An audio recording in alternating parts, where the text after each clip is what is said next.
코로나 기간이 길어지자 옛날을 그리워하면서 복고 문화가 유행하고 있다고 합니다. 70년대, 80년대에 유행했던 노래를 부르면서 대항전을 벌이는 프로그램도 나왔고요. 레트로 감성이라고 하면서 오래되고 촌스러운 그런 패션 문화가 다시 유행하고 있습니다. 최근에는 추억의 포켓몬빵, 그것이 아이들 사이에서 유행이라고 하는데 스티커 때문에 그 빵을 지금 사고 싶어도 없어서 못 파는 정도다라고 합니다. 이처럼 우리 마음에는 이 과거를 동경하는 향수가 있습니다. 특히 요즘처럼 현실이 힘들고 답답할수록 그러한 증상이 심해지는 경향이 있습니다. 그때가 좋았지, 그때가 참 재밌었지 하면서 옛날 것, 과거의 것을 추억합니다. 여러분, 우리가 과거를 사랑하는 이유는 무엇일까요? 과거에 친숙하기 때문이고 또한 낯선 미래에 대한 두려움과 주저함이 있기 때문입니다. 그런데요, 우리가 과거로 돌아가고 싶은 마음이 강해지면 강해질수록 현재의 우리를 약하게 만들어버린다는 것 여러분 아십니까? 비전을 붙잡고 현재를 열심히 살아가면서 미래를 바라봐야 하는데 추억 속에, 과거 속에 갇혀 지내다 보면 우리는 성장하고 성숙해질 수 없다는 것이죠. 자, 하나님께서는 시간을 창조하셨습니다. 과거, 현재, 미래 이렇게 시간을 창조하신 분이시지만 바로 이 순간 지금 여기에서 우리 하나님 일하고 계신 줄로 믿습니다. 그런 의미에서 내가 살아있다라고 하는 것은 온전히 현재를 살아간다라는 것이고 미래로 전진하는 그런 모습이 있어야 된다는 것이죠. 자, 하나님께서는 이스라엘 백성들이 홍해를 건넌 뒤에 홍해를 도로 닫으셨습니다. 애굽으로 다시 돌아가지 말라라는 의미였습니다. 또 요단강을 건넌 뒤에도 요단강을 다시 덮으셨습니다. 이제는 광야 생활의 아픔으로 돌아가서는 안 된다라는 것입니다. 이제 약속의 땅으로 가서 새로운 삶을 개척하며 나와 함께 동행하며 살자, 그런 의미죠. 그래서 우리는 과거의 실패든 과거의 성공이든 이미 하나님께서 마침표를 찍으신 일에 대해서는 더 이상 연연해서는 안 된다는 것이죠. 이전 것은 지나갔으니 보라 새 것이 되었도다. 이 하나님의 말씀을 붙잡고 우리는 앞으로 전진해 나가야 할 줄로 믿습니다. 여기에 하나님께서 인생의 전환점을 찍고 새롭게 태어나게 하신 한 인물이 있습니다. 바로 야곱입니다. 야곱은 과거의 욕망으로 이룬 성공적인 삶의 마침표를 찍고 다음 시즌으로 도약할 수 있도록 역사하시는 그 하나님을 만났습니다. 어떻게든 자신의 힘으로 하나님을 이겨먹으려는 그를 하나님께서 은혜로 덮으시고 하나님만 의지하면서 새롭게 출발할 수 있도록 역사하셨습니다. 요즘 우리들 중에는요, 코로나 상황과 또 여러 안 좋은 상황, 이 모든 것들이 좋아지면 그때 새 출발을 하겠다, 그때 신앙생활 열심히 하겠다, 이렇게 말하는 분들이 종종 계십니다.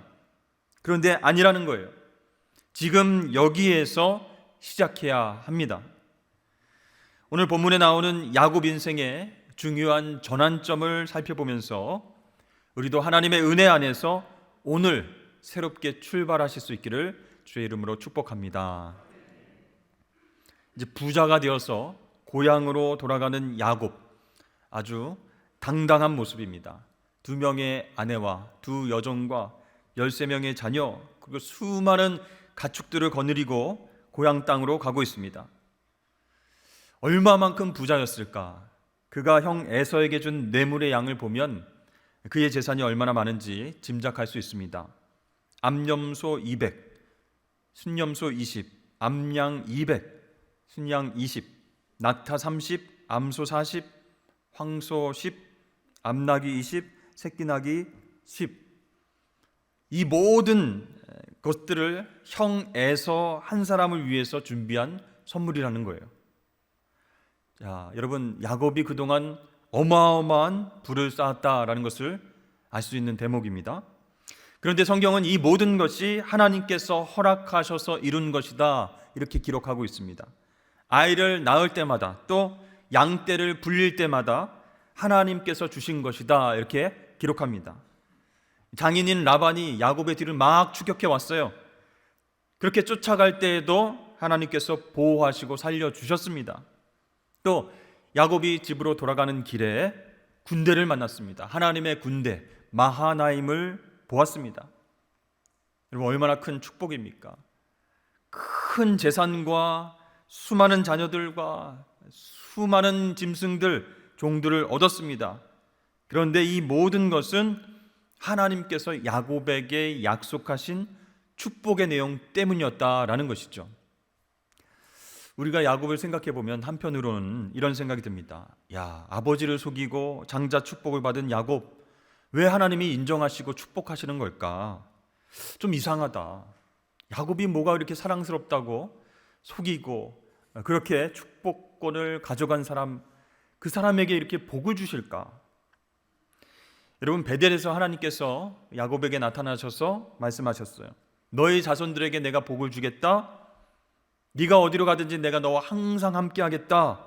이렇게 약속을 하셨어요. 얼마나 감사합니까? 그런데 야곱은 그 이후에 한 번도 하나님의 이름을 부르지 않았습니다. 단지 돈과 사랑을 쫓아서 20년 동안 세월을 보냈습니다. 자기의 야망과 욕망을 채우려고 하는 그 고집으로 똘똘 뭉쳐진 그런 삶을 살아왔습니다. 그럼에도 우리는 이 야곱을 언약의 사람이라고 이렇게 부를 수 있겠습니까? 이렇게 욕심껏 살아왔는데 야곱이 믿음의 조상이 될 자격이 있는 것입니까? 하나님은 왜 이런 야곱을 사랑하셔서 복을 주신 것일까? 이해가 안 되는 부분들이 많이 있습니다. 야곱은요, 초지일관이에요. 필요하거나 위험할 때만 하나님을 찾고 그 외에는 자기 욕망을 따라 살아온 그런 사람이었습니다. 그러나 오늘 본문을 보니까 그의 인생의 터닝 포인트, 새로운 전환점이 되는 사건이 발생하게 됩니다. 야곱은요, 야복 강가에 이르러서 자기 자신이 혼자인 것을 깨달았습니다. 죽음의 직면에 있음을 알고 두려워 떨었습니다. 형 에서가 400여 명을 거느리고 지금 야곱 쪽으로 다가오고 있었기 때문이었습니다. 야복 강가에서 야곱은 자신이 철저하게 혼자 되었다라고 생각했고 아무도 그를 도와줄 수 없는 난감한 상황인 것을 알게 되었습니다. 아내와 자녀들과 종들도 야곱을 도와줄 수 없습니다. 스스로 이 문제를 해결해야 되는데 아무리 생각해봐도 자기가 저지른 죄가 있기 때문에 이 형 에서와의 이 관계의 문제를 쉽게 풀 수가 없는 것이죠. 죽을 수도 있는 그런 두려운 상황입니다. 오직 하나님만이 이 문제를 해결해 주실 수 있는 상황까지 도달하게 되었습니다. 24절 말씀에 보면 야곱은 홀로 남았더니, 이 구절을 묵상하면요, 우리가 여러 가지를 깨달을 수 있습니다. 그동안 욕망과 욕심대로 살아온 야곱 인생의 결론이 바로 홀로 남았다라는 것입니다. 그것을 잘 표현해주는 문장이에요. 근데 여러분, 이런 위기 속에서 야곱은 또다시 머리를 굴립니다. 살아남기 위해서 엄청난 뇌물을 하나하나 다 준비합니다. 얘는 200마리, 얘는 20마리, 얘는 10마리 다 이렇게 계산해서 먼저 선물로 보냅니다. 그리고 나서 식구들을 보냅니다. 아내와 자녀들, 그리고 종까지 보냅니다.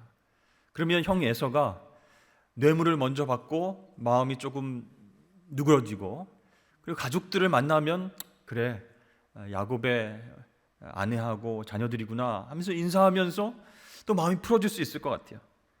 그래서 막 머리를 굴린 겁니다. 자기가 할 수 있는 모든 것을 총동원해서 형의 마음을 누그러뜨리자. 그리고 나서 마지막에 자기가 형을 만나기로 계획을 했던 것이죠. 그런데요, 그렇게 철저하게 준비를 했더라도 죽음의 위협을 피할 수 없을 것입니다. 형의 마음이 누그러뜨려졌다가 갑자기 야곱의 얼굴을 보면 화가 나서 칼을 뽑을 수도 있는 상황입니다. 잠 못 드는 밤이 계속되는 거예요. 초조하고 불안함이 엄습했습니다. 혹시 내가 보낸 선물들, 그 뇌물들을 보고 마음에 안 들어 하면 어떡하지? 형님을 만나서 나는 제일 먼저 어떻게 인사를 해야 될까? 아이고 형님 오랜만입니다. 얼굴 좋아지셨네요. 이렇게 웃으면서 인사를 해야 될까?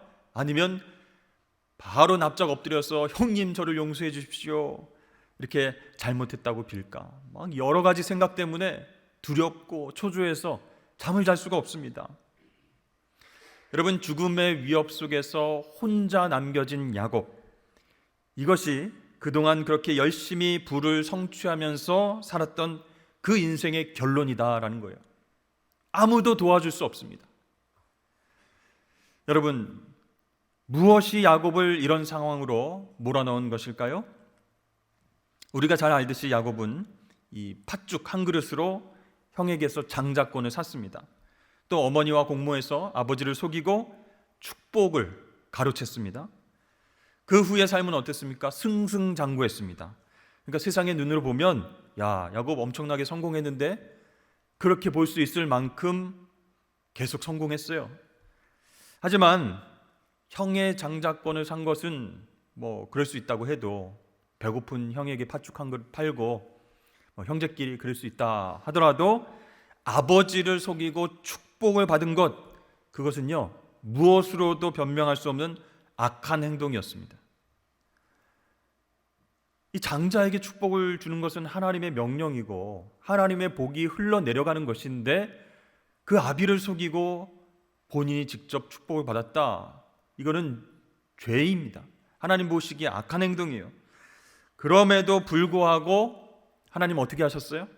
베델에서 야곱을 만나 주셨고 그에게 축복을 약속해 주셨습니다. 이런 야곱에게 하나님 나타나셔서 사닥다리 보여주시고 복을 약속하시다니.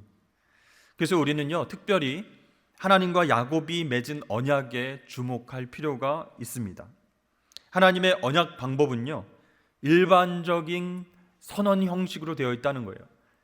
야곱하고 상의해서 야곱 네가 어떤 복을 받길 원하니? 이런 복 괜찮아? 상의하신 것이 아니고 일방적으로 하나님이 선언하신 거예요.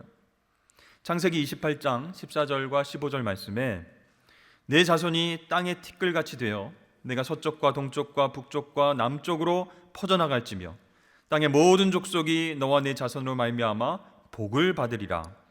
내가 너와 함께 있어 내가 어디로 가든지 너를 지키며 너를 이끌어 이 땅으로 돌아오게 할지라. 내가 내게 허락한 것을 다 이루기까지 너를 떠나지 아니하리라 하신지라. 하나님이 일방적으로 야곱에게 약속하신 복의 내용이에요. 여기에 어떤 세부 조항도 수정하거나 첨부할 수 없습니다. 왜요? 하나님께서 일방적으로 말씀하신 언약이기 때문에. 그런데 이 야곱이 어떻게 합니까? 하나님과의 이 계약 내용에 세부 조항을 달고 하나님과 흥정을 합니다. 20절과 21절 말씀에 야곱이 서원하여 이르되 하나님이 나와 함께 계셔서 내가 가는 이 길에서 나를 지키시고 먹을 떡과 입을 옷을 주시어 내가 평안히 아버지 집으로 돌아가게 하시오면 여호와께서 나의 하나님이 되실 것이요. 조건을 내세우고 있는 거예요. 하나님 나를 잘 지켜주시고 평안하게 다시 고향집으로 아버지 집으로 돌아오게 하신다면 하나님 나의 하나님이 될 것입니다. 그렇게 해주시면 하나님 잘 믿겠습니다. 이렇게 조건을 다는 거예요. 여러분, 야곱이 얼마나 자아가 센 사람입니까? 하나님이 일방적으로 복을 주시겠다 그러면 아멘 하고 감사합니다 하고 회개할 것은 회개하고 그래야죠. 조건을 달아요. 자, 어쨌든 야곱은 하나님의 축복을 약속받았고 하나님 신실하신 분이기 때문에 그 축복이 이루어지는 것은 시간 문제였습니다. 그렇다면 이 야곱은요 아버지를 속여서 축복을 빼앗은 것 하나님 앞에 죄잖아요. 거기에 대해서 회개하면서 용서해 주십시오 했어야 됐는데 그렇게 하지 않았습니다. 심지어 하나님께서 내가 네게 허락한 것을 다 이루기까지 내가 너를 떠나지 아니하리라. 함께하겠다 이렇게 말씀하셨음에도 불구하고 야곱은 전혀 하나님과 동행하지 않고 살았습니다. 만약에 야곱이 이 베델에서 하나님의 약속을 믿고 정말 신실하게 순종하면서 살았더라면 할아버지인 아브라함처럼 부유한 사람이 되고 하나님께서 그를 높여주셨을 것입니다. 또 많은 사람들에게 존경받는 사람이 됐을 거예요. 이삭이 리브가를 만났던 것처럼 라헬을 만나서 또 문제없이 사랑하고 행복한 가정을 이루며 살았을 것입니다. 그런데 하란으로 떠난 야곱은 하나님과 아무 상관이 없는 사람처럼 사는 거예요. 하나님과 아무런 계약이 없는 사람처럼 자기가 원하는 대로, 욕망이 이끌리는 대로 그렇게 살아왔습니다. 하나님을 부르면서 예배하지도 않았습니다.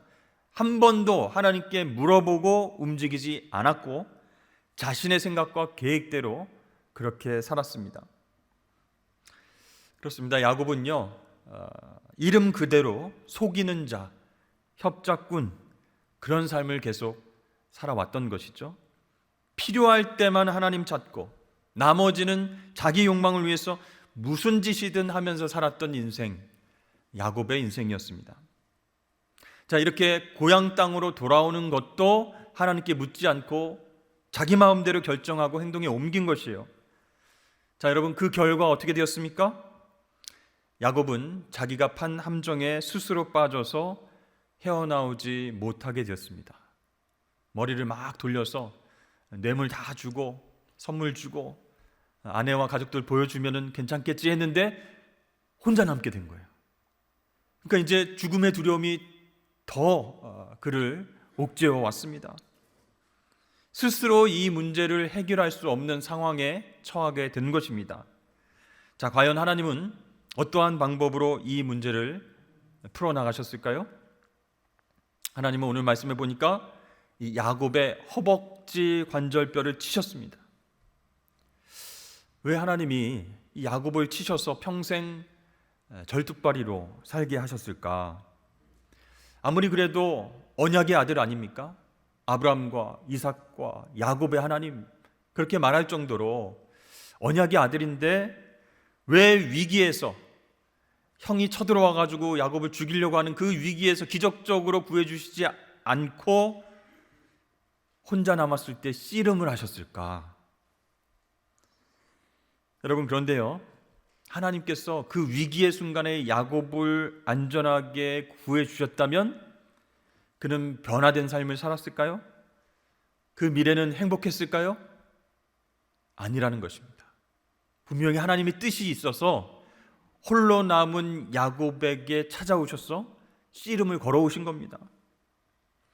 24절 말씀에 보면 천사가 단지 야곱과 씨름만 했다 이렇게 나와 있죠.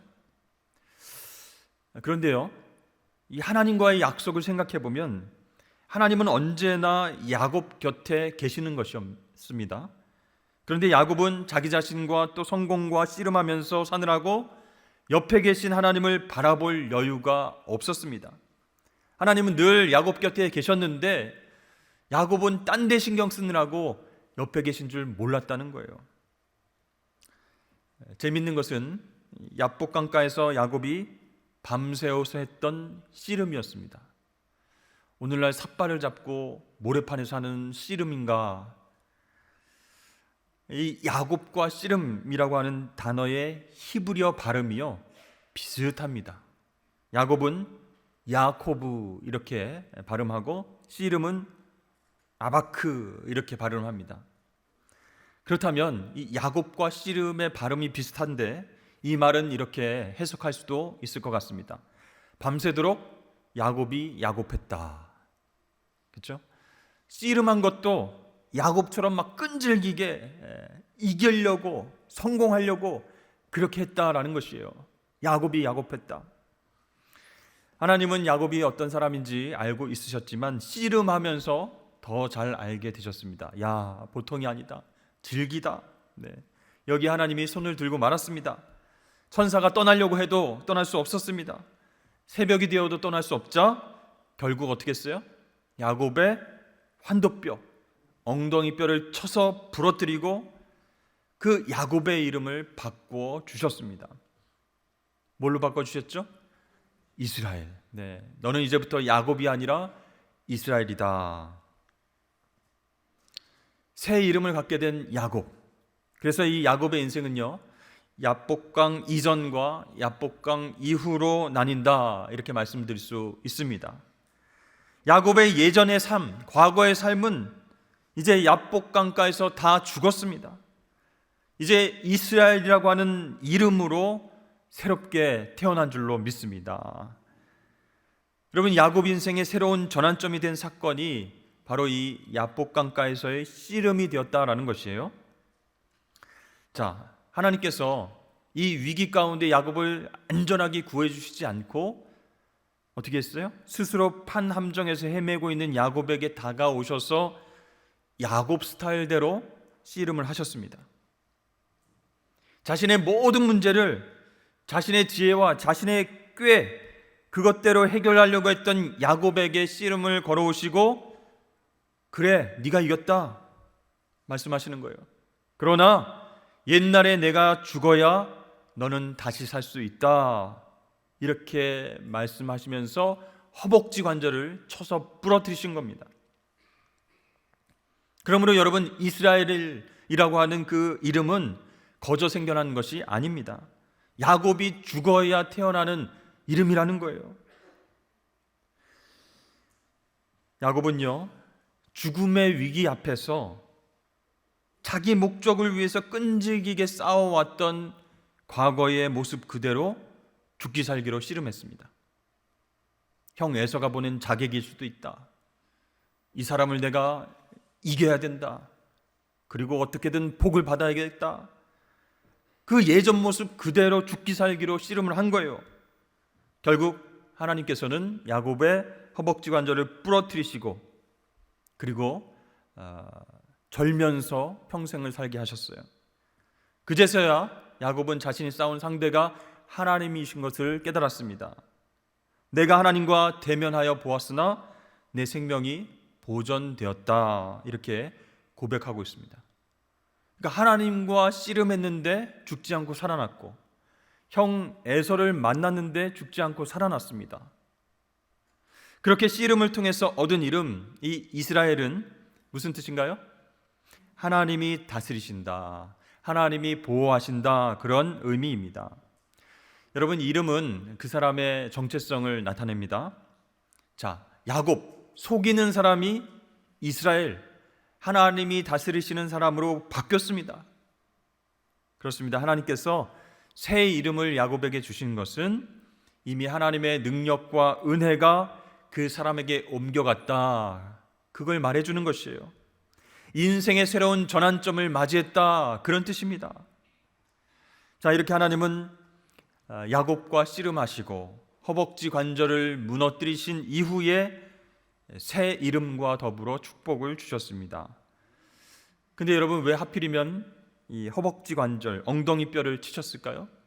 우리 몸에는 여러 가지 관절과 뼈가 있는데 왜 그 부분을 치셨을까? 여러분, 생각해 보셨습니까?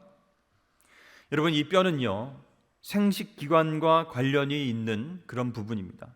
즉, 생명의 원천을 상징한다라는 것이에요. 그 뼈가 어긋나면 다리 저는 것뿐만 아니라 생명의 원천을 사용할 수 없다라는 거예요. 그렇다면 허벅지 관절을 하나님께서 치신 것은 야곱이 정말 지금까지 지탱해 왔던 삶의 기초를 무너뜨리신 것이다 라는 거예요.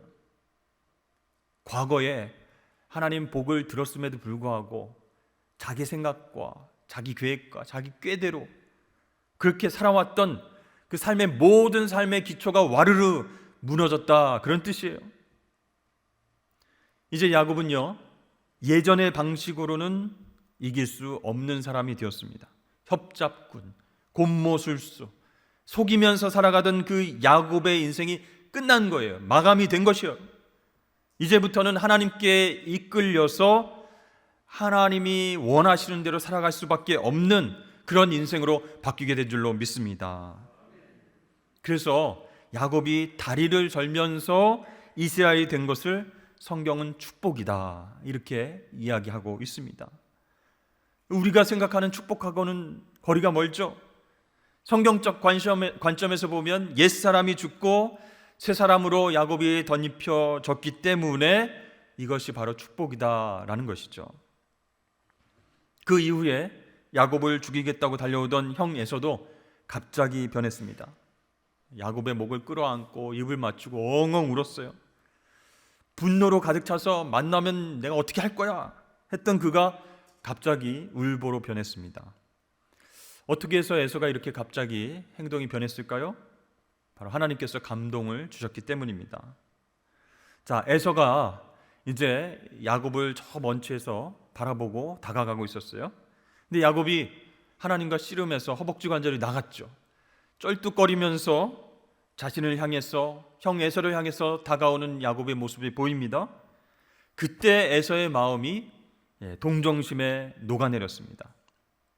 이 에서는요, 평생 동안 야곱을 향한 분노와 적개심을 쌓아놓고 살아왔으며, 그래서 만나면 내가 본때를 보여주겠다 그런 마음을 갖고 있었습니다. 그러나 막상 다리를 절면서 불쌍한 모습으로 걸어오는 야곱을 보니 마음이 흔들렸어요. 그런 동생에게 화를 내거나 칼을 뽑을 수가 없었습니다. 이것이 바로 하나님의 은혜고 하나님의 축복이었던 것입니다. 야곱은 만약에 이 정강이뼈, 환도뼈가 부러지지 않았다면 자기 방식대로 형 에서를 대면할 계획이었어요.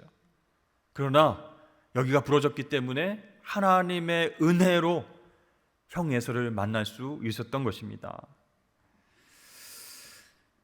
여러분, 이제 야곱은 하나님이 다스리고 보호하시는 이스라엘이 되었기 때문에 하나님의 은혜를 경험하게 된 줄로 믿습니다. 그러니까 야곱은요, 참 매번 싸우는 삶을 살았어요. 에서와도 싸워야 했지만 하나님과도 싸워야 했습니다. 여러분, 이 두 가지 싸움을 한 번에 해결할 수 있는 그런 방법이 있을까요? 그것은 바로 야곱이 아니라 이스라엘로 변했을 때 이 두 가지 문제가 해결되었더라라는 것입니다. 성공으로 인해서, 자기의 깨로 인해서 우쭐해 있던 그 교만한 자아가 죽고 하나님이 다스리시는 자아로 태어났을 때 하나님과의 싸움, 형과의 싸움에서도 목숨을 건지는 은혜를 얻게 된 것입니다. 그러므로 사랑하는 여러분, 저와 여러분의 자아가 아직도 죽지 않았다면 우리도 야곱처럼 언젠가는 야복 강가에 홀로 서게 될 것입니다. 아무도 도와줄 수 없고 외롭고 힘들고 절망적인 밤에 하나님께서 씨름을 걸어오신다면 여러분 어떻게 하시겠습니까? 끝까지 내가 살아온 방법대로 하나님을 이겨보려고 그렇게 애를 쓰시겠습니까? 오늘 말씀을 통해서 우리에게 주시는 중요한 메시지는 내 자아를 십자가에 못 박아야 그 이후로 내 인생이 새롭게 전환될 수 있다라는 것입니다. 내가 죽고 하나님이 사셔서 내 마음 가운데서, 내 인생 가운데서 새롭게 역사하시는 일이 우리의 인생 가운데 생겨야 할 줄로 믿습니다. 그때 아침 해가 쫙 떠올랐습니다. 야곱은 하나님이 주시는 희망인 분이엘을 보았습니다. 하나님의 얼굴을 보았습니다. 매일 아침 해는 똑같이 떠오르는데 그날 아침은 여느 때와는 달랐다는 것이죠. 자신이 무너졌을 때, 그리고 하나님의 방법으로 살아가려고 결단을 했을 때 비로소 야곱은 새 아침을, 새 인생을 맞이하게 되었습니다. 사람들이요, 하나님 앞에서 회개하고 돌아와서 그 말씀을 듣고 바르게 살아갈 때에 일어나는 결과를 이사야는 이렇게 말하고 있습니다. 이사야 58장에 그리하면 내 빛이 새벽같이 비칠 것이며 내 치유가 급속할 것이며 내 공의가 내 앞에 행하고 여호와의 영광이 내 뒤에 호위하리니 내가 부를 때에는 나 여호와가 응답하겠고 내가 부르짖을 때는 내가 여기 있다 하리라. 아멘. 사랑하는 성도 여러분, 새로운 인생의 전환점의 주인은 시간이 아닙니다. 바로 시간 안에 살아가는 사람입니다. 그래서 연말연시 새해가 되면, 새해라고 하는 시간이 되면 내 인생이 새로워지겠지, 다시 결심하고 새로운 방향으로 나가야지, 이렇게 생각할 수 있습니다. 또 코로나가 너무 힘들고 지겹고 어려운데 코로나가 끝나면, 회복되면 그 시간, 그때에 내가 열심히 하나님 믿어야지, 그게 아니라는 거예요. 우리 인생의 새로운 전환점의 주인이 시간이 아니라 그 시간 속에 살아가는 저와 여러분이다라는 것이에요. 결국 나 자신이 새로워지지 않으면 시간이라고 하는 것은 새로운 축복을 그냥 만들어주지 않는다라는 것입니다. 아무리 복을 달라고, 하나님 건강을 주십시오, 복을 주십시오, 아무리 부르짖어도 저와 여러분이 변하지 않는 한, 욕심과 욕망으로 그렇게 살아가는 한 하나님의 복은 찾아오지 않는다라는 것입니다. 여러분, 우리는 무너져야 살 수 있습니다. 십자가 위에서 내 자아가 무너지고 하나님이 나를 다스리는 그런 사람이 되어야 합니다. 야곱과 같은 그 욕망의 마음이 죽어야 하나님에 대해서 살아나게 되고 하나님 뜻대로, 하나님 방향대로 그렇게 삶을 살아가게 될 줄로 믿습니다. 그러니까 여러분, 하나님은 어떻게든 이겨보려고 끈질기게 싸움을 계속할수록 손해봅니다. 좋을 것이 없습니다. 그냥 말씀에 순종하는 게 제일 좋아요. 내가 하나님 지금까지 어떻게 성공해왔는데요, 보십시오, 풍성하죠? 막 교만이 여기까지 차서 내 방법대로 한번 해보겠습니다, 이렇게 하면 좋을 게 아무것도 없어요. 두 손 빨리 들고 항복해야 됩니다. 그러면 하나님도 기뻐하시고 또 회복된 우리를 통해서 이웃들도 기뻐하는 사람이 될 줄로 믿습니다. 코로나 시대를 우리가 살아갈 때 너무 길어지니까 정말 옛날이 그립다, 옛날이요, 이선희 씨, 옛날이요, 노래 부르고 과거를, 옛날 추억만을 그리워하는 것 아닌지 모르겠습니다.